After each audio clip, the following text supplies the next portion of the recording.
Danny Miller sat under the old oak tree at the edge of Haven Valley, watching everything and saying nothing. Rex lay beside him, the golden dog's warm fur pressed against the boy's leg. Danny was 8 years old, and people always said he was too quiet. But he liked watching better than talking. He could see the whole settlement from his favorite spot, and nobody bothered him here. The planet Kepler 442b had been home to humans for 15 years now. Danny's mother Helen often told him stories about Earth, but this red-orange world with its purple sky was the only home he had ever known. The settlement of Haven Valley stretched out below him with its neat rows of houses and the big community center where everyone gathered for meetings. About 2,000 people lived here, farming the rich soil and mining the valuable crystals that grew deep underground. Danny watched the daily patterns of his neighbors. Mrs. Lisa Barnes always walked to the mayor's office at exactly 8 in the morning, carrying her coffee cup and checking her tablet. Security Chief Kyle Roberts made his rounds every 2 hours, stopping to talk with the farmers about their crops. Dr. Helen Miller, Danny's mother, worked long hours at the medical center, healing people and studying the local plants that might be used as medicine. Rex stretched and yawned, then lifted his head to look at the sky. Danny followed his dog's gaze and saw something new. Dark shapes moved against the purple clouds, getting bigger as they came closer. The shapes were not like human ships. They were long and sharp, with strange curves that hurt to look at for too long.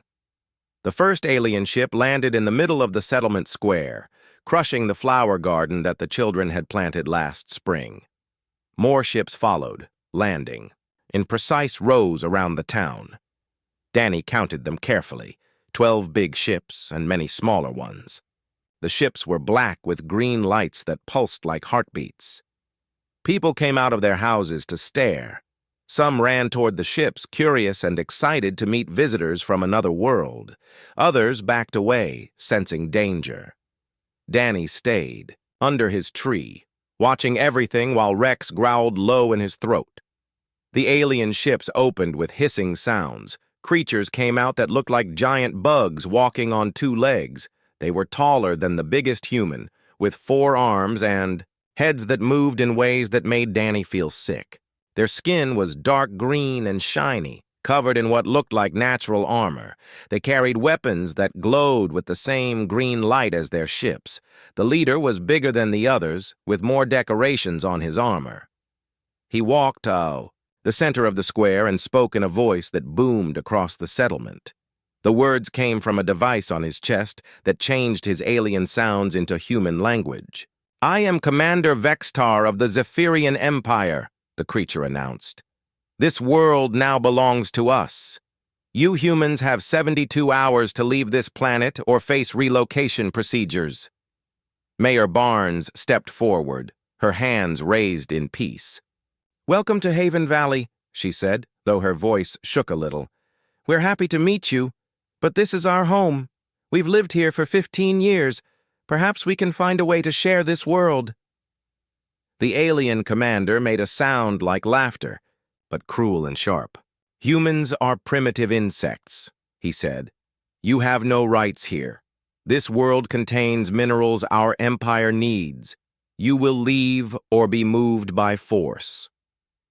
Security Chief Roberts joined the mayor, along with several other adults. They tried to explain about the settlement's history, about the families who had been born here, about the crops they had planted and the lives they had built. The aliens listened with what seemed like amusement, as if children were telling silly stories. Danny watched it all from his hiding place under the oak tree. He noticed things the adults missed because they were too scared or angry to see clearly. The aliens had patterns in how they moved and stood. The smaller soldiers looked nervous and kept checking their weapons. The ships hummed at different frequencies, and some hummed louder than others. The commander's armor had a small crack near his left shoulder. Rex pressed closer to Danny, sensing the boy's tension. Danny put his hand on his dog's head, feeling the familiar comfort of his best friend's presence. They had been together since Rex was a puppy and Danny was 5 years old. The dog went everywhere with Danny, protecting him and keeping him company when other children found him too strange and quiet. The aliens gave the humans 3 days to pack their belongings and leave, forever. Commander Vexistar said that ships would come to take them to a suitable world for primitive species. The way he said it made clear that this would not be a good place. As the aliens returned to their ships for the night, Danny climbed down from the oak tree. Rex followed, staying close to his boy's side. They walked home through the settlement as darkness fell, passing neighbors who whispered fearfully about what would happen next. Danny's mother was waiting at their small house, worry lines deep on her face. She hugged him tightly and asked where he had been all day. Danny told her about watching from the tree, about seeing everything that happened in the square. Helen Miller looked at her quiet son and wondered what thoughts moved behind his serious, dark eyes, never guessing that those thoughts were already beginning to form plans that would change everything. The second day brought no hope for the people of Haven Valley. Mayor Barnes and the other leaders spent hours trying to talk with Commander Vextar, but the alien grew more impatient with each meeting. He called humans disgusting creatures and said they were wasting his valuable time with their meaningless chatter. Danny found new places to watch from, hidden spots where the aliens could not see him. Rex stayed close, his golden fur helping them blend into the tall grass that grew wild around the settlement's edges. From these hiding places, Danny studied the invaders with the focused attention that only a child could maintain for hours at a time. The Zephyrians had routines just like humans did. Every morning at dawn, 6 soldiers walked around the settlement's border. Every 2 hours, a different group checked the ships. The commander always inspected his troops at noon, walking in the same pattern between the landed vessels. They had 12 big guns set up around the town, but Danny noticed that 2 of them were never manned at the same time. The aliens also had weaknesses that the adults were too upset to notice. Their armor made clicking sounds when they moved, so Danny could hear them coming from far away. They could not see well in bright sunlight and often stumbled or squinted during the hottest part of the day. Most important of all, they ignored children completely, as if young humans were not worth their attention. On the second afternoon, the negotiations ended badly. Commander Vexitar lost his patience when Mayor Barnes suggested that humans and Zephyrians could work together to mine the crystals. The alien commander struck her across the face with one of his forearms, sending her sprawling to the ground. "Enough of this nonsense," Vextar roared. "You insects will obey or suffer the consequences." Security Chief Roberts stepped forward to help the mayor, anger flashing in his eyes. The Zephyrian soldiers raised their weapons, green energy crackling at the tips. For a moment, it seemed like the violence would start right then. But Mayor Barnes struggled to her feet and put a hand on Roberts's arm. "Please," she said, blood running from her split lip. "We have families here, children. Give us more time to find another solution." The alien commander made his cruel laughing sound again. "Children are not my concern," he said. "Pack your belongings. Tomorrow at sunset, the relocation ships arrive. Any human still on this world after that will be dealt with according to military protocols." That night, Danny heard his mother crying in the next room as she tried to decide what to pack in the small bag each person was allowed to take. The adults held emergency meetings in the community center, their voices raised in argument and despair. Some wanted to fight, but they had only hunting rifles and farming tools against alien energy weapons. Others wanted to surrender and hope for mercy from their captors. Danny slipped out of his house with Rex and went to listen at the community center's windows. Inside, the grown-ups talked in circles, making no real plans. Captain Roy Henderson, who had been a soldier on another world before coming to Haven Valley, tried to organize the few people who knew how to fight, but even he admitted they had almost no chance against the Zephyrian weapons and ships. "We need to evacuate the children first," said Dr. Patricia Glenn, the settlement's chief engineer. "Whatever we decide to do, the kids should be safe." Safe where? Asked Captain Henderson. The aliens control the whole planet now. There's nowhere to run. Danny left the window and walked with Rex toward the water treatment plant at the edge of town. This was where the settlement cleaned the water from the underground rivers, making it safe for humans to drink. Danny often came here to think because the sound of running water helped him concentrate. As they approached the treatment plant, Rex suddenly stopped and growled. The dog's hackles rose and he pressed against Danny's leg, every muscle tense with warning. Danny froze, listening carefully to the night sounds around them. 3 Zephyrian soldiers emerged from the shadows near the treatment plant building. They had been doing something to the machinery, probably sabotaging it so the humans would have no clean water. When they saw Danny and Rex, they moved closer with their strange sideways walk. "Look what we found," one of them said in their hissing language. The translation device made his words sound amused and cruel. "A little insect and its pet." "The commander said to leave the children alone until tomorrow," another soldier said, but he did not sound like he cared much about following orders. The third alien, who seemed to be their leader, made a dismissive gesture with 2 of his arms. "The commander is not here," he said. "Besides, this is just practice for tomorrow's work." Rex stepped in front of Danny, his growl turning into a bark of warning. The dog had never seen aliens before, but he knew danger when he sensed it. His loyalty to Danny was absolute, stronger than his fear of these strange creatures. Lieutenant Crixtall, the alien leader, found the dog's defiance irritating. In his mind, these primitive Earth animals were even lower than humans, nothing more than mobile food sources. The idea that this creature would dare to challenge Zephyrian authority was offensive. "Shut that animal up," Crixtall ordered his soldiers. "The noise is annoying." Danny reached down to calm Rex, but it was too late. The lieutenant had already drawn his plasma weapon, the green energy building to a deadly charge. The weapon hummed with power, casting eerie shadows in the darkness around the water treatment plant. "No," Danny whispered, but the word came out, so quietly that nobody heard it. Crixtall fired. The plasma bolt hit Rex directly in the chest, and Danny's best friend simply vanished in a flash of green light and a small puff of smoke. Where the loyal golden retriever had stood a moment before, there was now only a small crater in the ground, still glowing with residual energy. The 3 Zephyrians laughed at what they saw as a successful demonstration of their power. They expected the human child to scream, to cry, to run away in terror. Instead, Danny stood perfectly still, staring down at the spot where Rex had died. His face showed no emotion at all, which the aliens found disappointing. "Pathetic," Crixtall said. "These humans feel nothing. Tomorrow will be easier than we thought." The soldiers walked away, returning to their patrol duties and leaving Danny alone beside the smoking crater. The boy stood there for a long time, not moving, not speaking, not crying. Inside his mind, something fundamental had changed. The quiet child who loved to watch was gone forever, replaced by something harder and colder and infinitely more dangerous than any adult could imagine.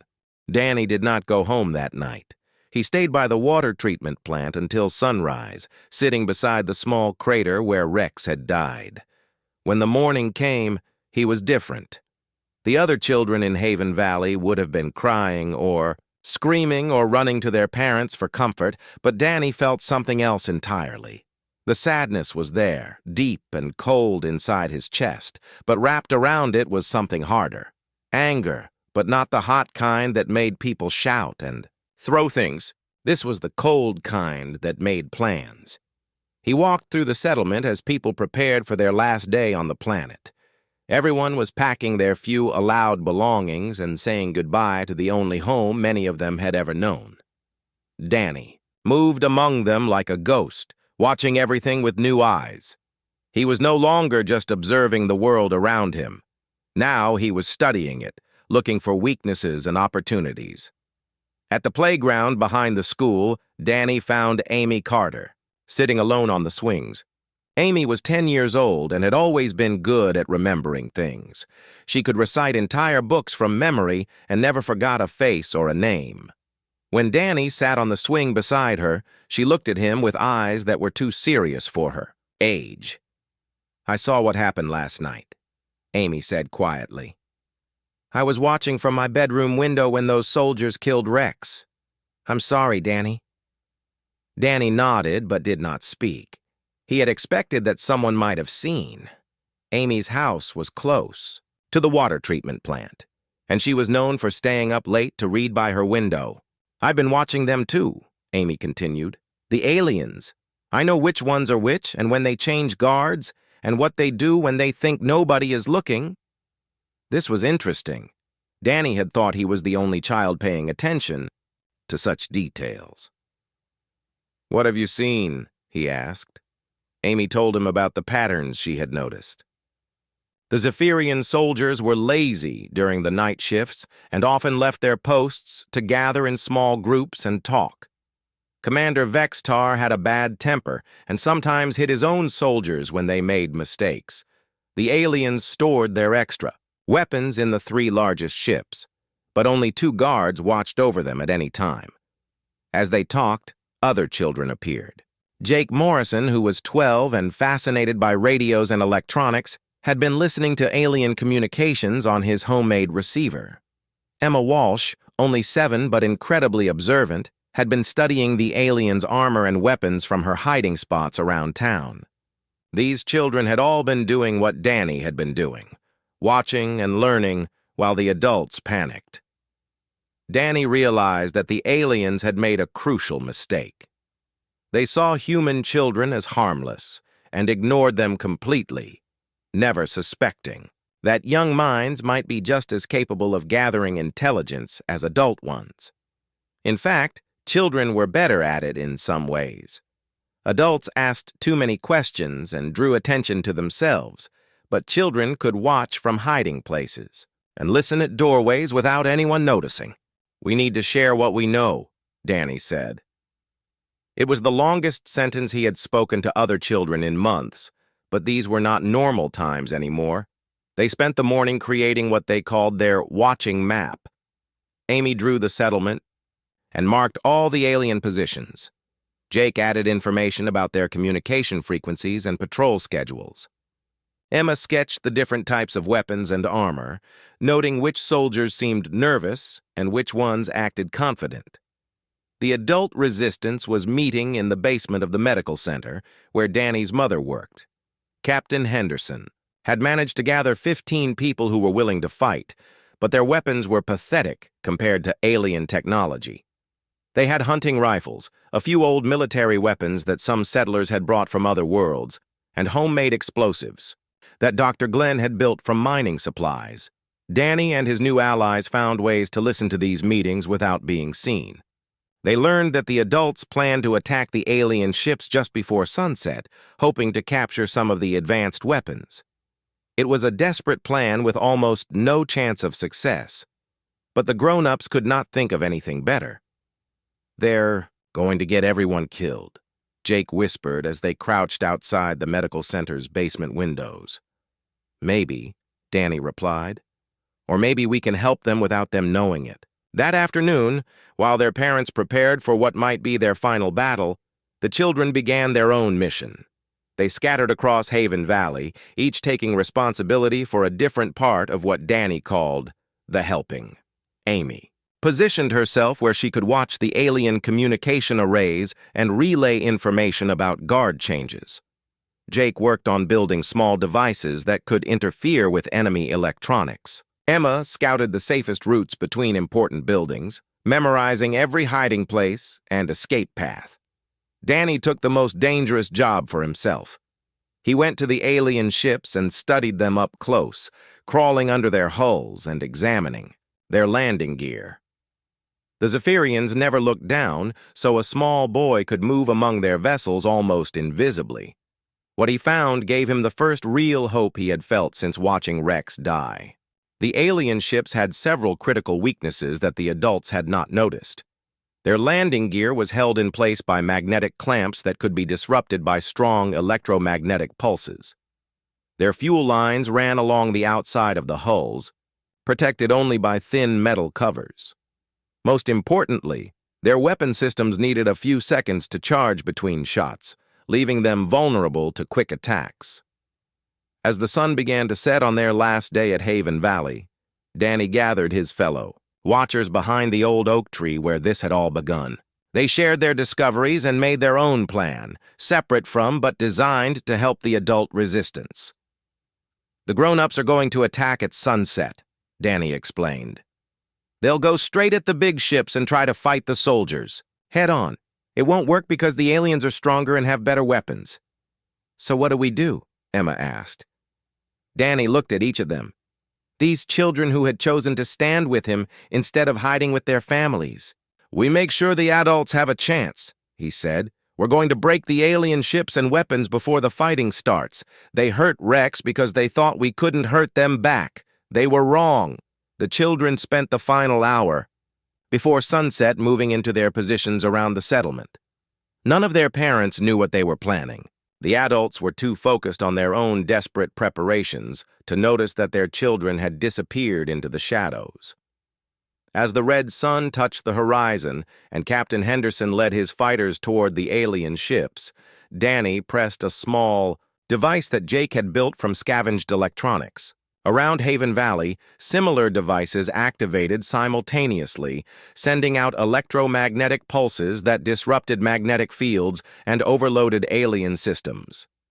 The real battle was about to begin, but the Zephyrians would discover that their most dangerous enemies were not the human adults they could see, but the human children they had chosen to ignore. The electromagnetic pulses hit the Zephyrian ships at exactly the moment Captain Henderson and his fighters opened fire with their hunting rifles. The alien vessels shuddered as their magnetic landing clamps failed, causing 3 of the smaller ships to tip sideways and crash into each other. Sparks flew from damaged communication arrays, and several weapon systems went offline with crackling sounds. Commander Vextar emerged from his command ship, roaring orders in his own language as he tried to understand what was happening. His soldiers stumbled around in confusion, their usually precise movements disrupted by the sudden failure of their equipment. The electromagnetic attack had been perfectly timed to make it look like the human resistance fighters were responsible for the sabotage. Danny watched from beneath one of the tilted ships, his small body hidden in the shadows created by the wreckage. Around him, Jake's electronic devices continued to send out interference signals that jammed alien communications and disrupted their targeting systems. The Zephyrians were fighting blind while the human adults pressed their attack with renewed hope. Amy had positioned herself in the settlement's old clock tower, where she could see the entire battle and relay information to the other children through hand signals. She watched as the adult fighters took advantage of the chaos, moving from cover to cover and picking off confused alien soldiers with precise rifle shots. For the first time since the invasion began, humans were winning, but Danny knew the victory would not last long. The aliens had backup systems and redundant equipment, and their soldiers were trained to fight even when their technology failed. Commander Vextar was already organizing his troops into defensive positions around the remaining functional ships. Soon they would adapt to the situation, and the battle would turn against the humans again. Emma had crawled through the ventilation tunnels beneath Haven Valley, a network of maintenance passages that the children used for games, but adults had forgotten about. She emerged inside the largest alien ship, where the Zephyrians stored their most powerful weapons. The guards were outside fighting the resistance, leaving the armory protected only by electronic locks that Jake's devices had already disrupted. The 7-year-old girl moved through the weapons storage area with careful precision, doing exactly what Danny had taught her. She did not try to steal the alien guns, which were too big for a child to carry and probably required special training to use. Instead, she opened the energy cells that powered them and poured water from her small canteen into the charging chambers. The water would not cause an immediate explosion, but it would make the weapons unreliable and dangerous to use. When the Zephyrian soldiers tried to fire their advanced plasma rifles, Some would work normally, while others would overload and burn out. A few might even explode in their users' hands, spreading fear and confusion among troops who depended on their superior technology. Danny had his own targets. While Emma sabotaged the weapons and Amy coordinated communications, he crawled along the fuel lines of the alien ships with a small cutting tool that Dr. Glenn had built for mining work. The fuel that powered Zephyrian vessels was highly volatile, but it would not explode unless it was mixed with oxygen and exposed to heat. Danny did not want to create explosions that might hurt human fighters who were now close to the ships. Instead, he made tiny holes in the fuel lines, small enough that the leaks would be almost invisible but large enough to slowly drain the ship's energy reserves. The aliens would not notice until they tried to take off, and by then their vessels would be too low on fuel to reach orbit. They would be stranded on Kepler 442b, unable to call for help or escape the consequences of their invasion. Jake had built his most ambitious device yet, a transmitter that could send false messages on Zephyrian communication frequencies. While the real battle raged above ground, he crouched in the settlement's power station and carefully broadcast fake orders in the alien language that Amy had helped him learn to pronounce. The false messages claimed to come from Commander Vextar, ordering different groups of soldiers to retreat to positions that would separate them from each other and make them easy targets for human fighters. Jake's childish voice, electronically disguised, told alien units that they were surrounded and should fall back to defensive positions that did not actually exist. Confusion spread through the Zephyrian ranks as soldiers received contradictory orders from multiple sources. Some units withdrew from strong positions while others advanced into traps. The disciplined alien formation broke apart as individual commanders tried to follow what they thought were direct orders from their leader. Commander. Vextar realized that someone was interfering with his communications, but he could not determine who or how. His sophisticated military training had not prepared him for an enemy that attacked through sabotage and deception rather than direct confrontation. Every time he tried to re-establish control over his forces, new problems appeared in different areas. The adult resistance fighters pressed their advantage, moving through the settlement street by street as alien defenders fell back in confusion. Captain Henderson could hardly believe their success, but he had no time to question their good fortune. His fighters were finally winning, and that was all that mattered. Dr. Glenn led a team that captured one of the damaged alien ships, hoping to learn about their technology. What she found inside amazed her. The ship's systems were incredibly advanced, but they had been sabotaged in ways that seemed almost childish. Someone had poured water into delicate electronics and used simple cutting tools on sophisticated fuel systems. "This doesn't make sense," she told Captain Henderson over their radio. "The sabotage is effective, but it looks like it was done by someone who barely understood how these systems work. Almost like a child was playing with advanced machinery." Henderson was too busy coordinating the attack to pay attention to such details. His fighters had surrounded the remaining functional alien ships, and Commander Vextar was demanding to negotiate a surrender. The Zephyrian leader claimed he had been defeated by human military cunning and wanted to arrange terms for his forces' withdrawal from the planet. But Danny knew the truth as he crawled out from under the last damaged ship and made his way back to his hiding place in the oak tree. The adult fighters had won the battle, but only because 4 children had spent hours preparing the battlefield in advance. The grown-ups would get the credit for saving Haven Valley, and that was fine with Danny. He had never wanted attention or praise. All he had wanted was for the aliens to pay for killing Rex.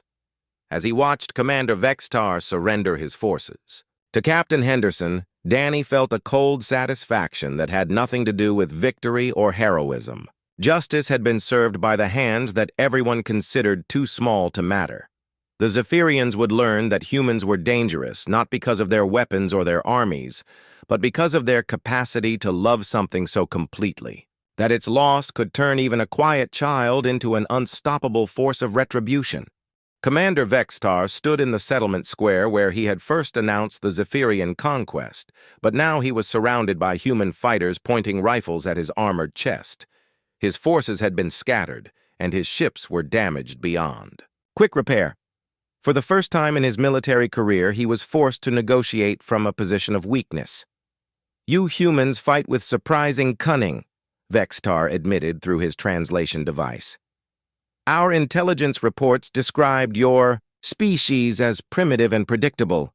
Clearly, we were misinformed about your military capabilities." Captain Henderson kept his rifle trained on the alien commander, while Mayor Barnes stepped forward to negotiate. Her face still bore the bruises from where Vexatar had struck her, but her voice was steady and strong. "We want you and your forces off our planet immediately," she said. "Take your ships and leave Haven Valley forever. In return, we'll let you go without further bloodshed." Vextar's mandibles clicked in what might have been agreement or irritation. "Our ships are too damaged to reach orbit," he said.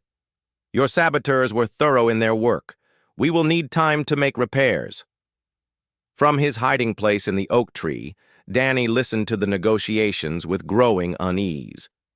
The aliens were buying time, looking for a way to reverse their defeat. He could see things the adults missed because they were too focused on the immediate victory to think about what might happen next. More Zephyrian ships were moving in orbit above the planet. Danny had watched them through his mother's medical telescope. Dark shapes against the star field that grew brighter each night. Commander Vextar was not the only alien leader in this sector of space, and his defeat would not go unnoticed by his superiors. Amy had continued monitoring alien communications, even after the battle ended, and what she heard confirmed Danny's fears. The orbital ships were sending messages to other Zephyrian fleets, describing the unexpected resistance they had encountered on Kepler 442b. Soon, more ships would come with heavier weapons and stricter orders about dealing with troublesome human colonies. Jake discovered that the aliens had been secretly repairing their communication arrays during the ceasefire, using backup equipment hidden in their smaller ships. They were coordinating with their orbital support and planning something that the adult negotiators did not suspect. Emma found evidence that Zephyrian soldiers were preparing weapons in hidden caches around the settlement. They claimed to be following the terms of the surrender, but they were actually positioning themselves for a surprise attack when their reinforcements arrived. The children met after dark in the basement of the old school building, where they could talk without being overheard by aliens or adults. Danny spread out Amy's updated watching map, which now showed all the enemy positions and activities that the grown-ups had missed. "They're planning to attack again," Danny said quietly. "The surrender is fake. They're waiting for help to arrive from the big ships in space." "How long do we have?" Amy asked, her finger tracing the alien ship positions on the map. Jake had been calculating signal delays and travel times based on the communications he had intercepted. "Maybe 2 days," he said. "3 at most. Then there will be too many of them for the adults to fight." Emma looked up from the alien weapon sketches she had been studying. "We stopped them once," she said. "We can do it again." But Danny knew this time would be different. The element of surprise was gone, and Commander Vexatar would be watching for sabotage. The aliens had learned that humans were more dangerous than they had first believed. They would not make the same mistakes twice. "We need to do something they won't expect," Danny said. "Something that will make them leave forever and never come back." Over the next day, while the adults continued their negotiations and prepared defenses against a possible alien counterattack, the children developed a plan that was far more ambitious than anything they had attempted before. It would require perfect timing, complete secrecy, and a willingness to take risks that no responsible adult would ever allow children to take. Danny's idea was simple, but dangerous. If they could not drive off the current Zephyrian force, they would make the aliens believe that Kepler 442b was too dangerous for any invasion fleet to conquer. They would create the illusion that humans possessed secret weapons and hidden defenses that made attacking them a fatal mistake. Amy worked on creating false evidence of human military installations hidden throughout the planet. She built fake communication signals that suggested underground bunkers, orbital defense platforms, and alliance treaties with other alien species. The fictional defenses would seem real to Zephyrian scouts if the deception was handled correctly. Jake constructed devices that would simulate the energy signatures of advanced human weapons, making it appear that the colonists had access to technology far beyond what they actually possessed. He also prepared signals that would interfere with alien sensors, creating false readings that would support Amy's fictional military installations. Emma studied Zephyrian psychology by watching their soldiers and listening to their conversations. She learned which fears and superstitions affected them most strongly, information that would be crucial for making their deception believable. Aliens who thought humans were primitive insects could be convinced that humans were actually advanced, predators hiding their true nature. Danny coordinated everything while continuing to gather intelligence about enemy plans and positions. He had become the invisible center of a network that the aliens never suspected existed, gathering information and directing operations with a precision that would have impressed military commanders twice his age. The breakthrough came when Emma discovered that Zephyrians were terrified of a legendary human military unit called the Ghost Battalion, which their intelligence reports claimed was responsible for destroying entire alien fleets through stealth and sabotage. The Ghost Battalion was actually a myth, a story created by human propaganda specialists in another part of the galaxy, but the Zephyrians believed it was real. "We're going to be the Ghost Battalion," Danny announced to his fellow conspirators. "We'll make them think the ghosts are here on our planet, and that attacking us will bring down the full power of human military forces." As the fake surrender period continued and Zephyrian reinforcements moved closer to Kepler 442b, 4 children prepared to convince an entire alien invasion fleet that they faced an enemy far more dangerous than a handful of farmers and miners, defending their homes. The final phase of their war was about to begin, and this time the stakes were not just Haven Valley, but the future of human settlement in this entire region of space.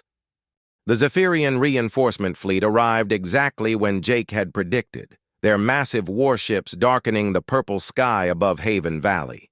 Commander Vexitar's mood improved immediately as he watched the orbital bombardment vessels take positions around the planet. His fake surrender had worked perfectly, giving his superiors time to bring overwhelming force against the troublesome human colony. "The charade is over," Vexitar announced to Mayor Barnes and Captain Henderson. "Surrender unconditionally, and your deaths will be quick. Resist further, and we will demonstrate why the Zephyrian Empire has conquered 200 worlds." But even as the alien commander spoke, Danny's network was implementing the final phase of their deception.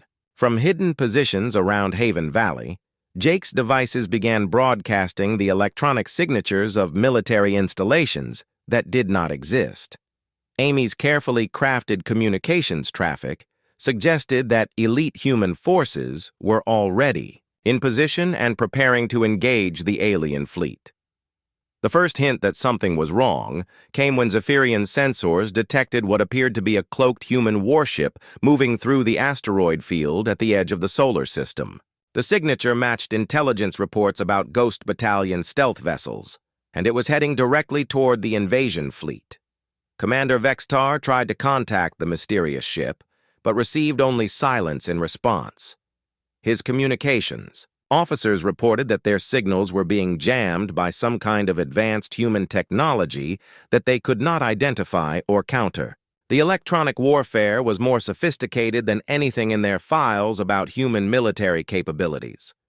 Emma had positioned herself in the alien command ship during the confusion of the fake negotiations, hiding in maintenance tunnels that were too small for adult humans or Zephyrians to use. From there, she activated devices that Jake had built to interfere with enemy sensors and communications. The aliens' own equipment was being used against them, creating false readings and blocking their attempts to coordinate with the orbital fleet. The deception escalated when Amy's broadcasts began transmitting what appeared to be tactical communications between Ghost Battalion units positioned throughout the Kepler 442b system. The messages used proper military codes and procedures that she had learned from Captain Henderson's old service manuals, making them sound authentic to alien intelligence officers who were desperately trying to assess the threat they faced. Danny waited until the Zephyrian fleet was fully committed to their attack formation before implementing the final element of their plan. Using equipment salvaged from the damaged alien ships, he broadcast a single message on all Zephyrian military frequencies, a message that would either save Haven Valley or doom them all. The transmission identified itself as coming from Ghost Battalion Command, and it carried authentication codes that Jake had extracted from captured alien files. The voice was electronically disguised, but it spoke with the cold authority of someone accustomed to commanding vast military forces. "Attention, Zephyrian Fleet," the message began. "You are trespassing in a protected human territory. The colonists of Haven Valley are under our direct protection. Withdraw immediately or face the consequences of attacking a Ghost Battalion operation." Commander Vextar felt ice form in his blood chambers as he heard the transmission. Every Zephyrian military officer knew about the Ghost Battalion, the legendary human unit that struck from nowhere and vanished like smoke after destroying entire invasion fleets. If they were truly here, his force was already doomed. "Impossible," Vextar whispered. But his sensors were showing exactly what the intelligence reports had described: stealth ships moving through the outer system, electronic warfare beyond, known human capabilities, and now direct communication from the most feared unit in the human military. Everything matched the Ghost Battalion's operational patterns. The orbital fleet commander, Admiral Kethvar, was equally disturbed by what his sensors were detecting. 3 separate stealth signatures were approaching his position and his weapons. Systems were experiencing unexplained malfunctions. When he tried to target the largest human settlement for bombardment, his targeting computers reported error messages and refused to lock onto the coordinates. "Sir," one of his bridge officers reported, "we're detecting massive underground installations beneath the human colony. Energy signatures suggest weapons platforms and shield generators far beyond what our intelligence indicated these primitives should possess." Admiral Kethvar studied the sensor readings with growing alarm. If the reports were accurate, the humans had been hiding advanced military technology beneath their simple farming community.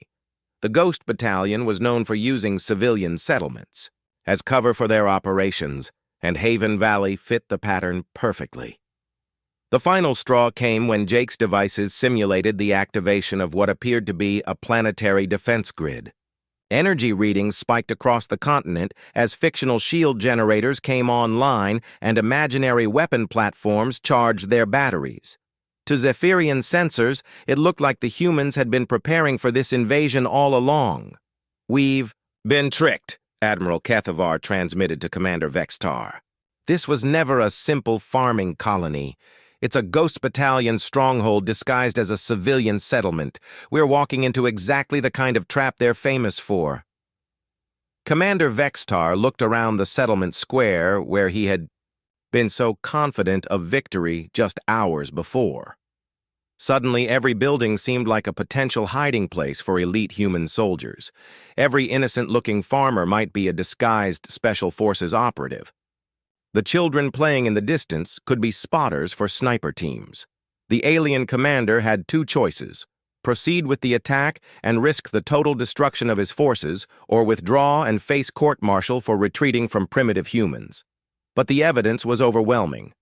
Ghost Battalion forces were present, the humans had hidden military installations, and continuing the attack would likely result in the loss of the entire invasion fleet.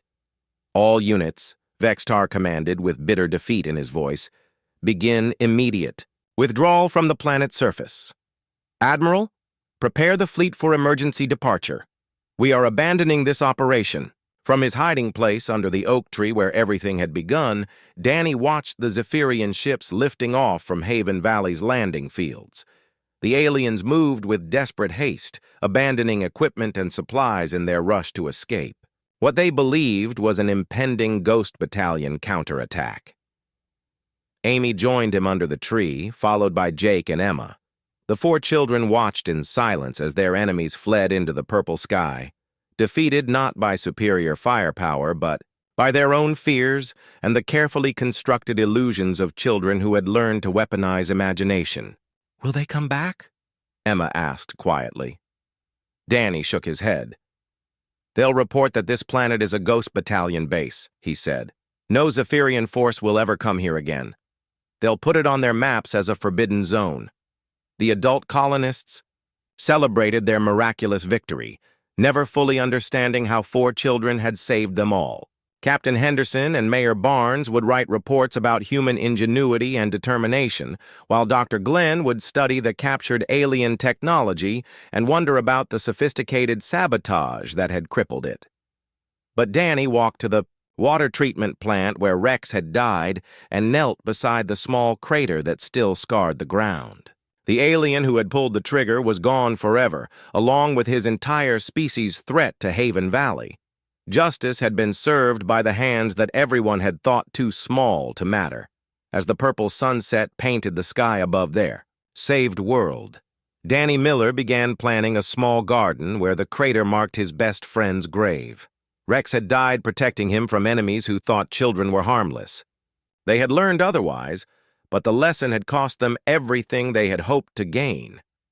The quiet child who loved to watch had become something else entirely. A guardian angel with the face of an 8-year-old boy and the heart of someone who would never again allow evil to go unpunished. Haven Valley was safe, and it would remain safe, because some loves are too powerful for death to destroy, and some children are too dangerous for enemies to ignore.